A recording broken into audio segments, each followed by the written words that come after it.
Для того, чтобы сделать курут, нам сначала нужен катык. Мы, северо-западные башкиры, катык готовим из топленого молока. Остужаем и добавляем закваску.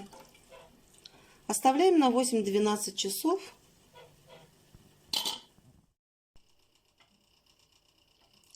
Прошло 12 часов, катык у нас готов.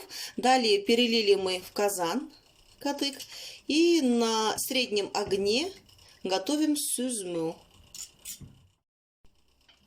Сюзма — это масса наподобие творога.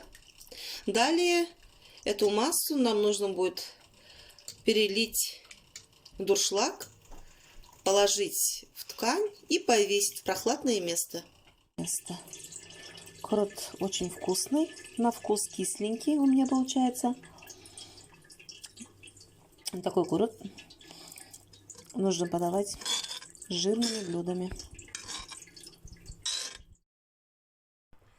Готовый курут мы подвесим в проветриваемое помещение на 2 дня.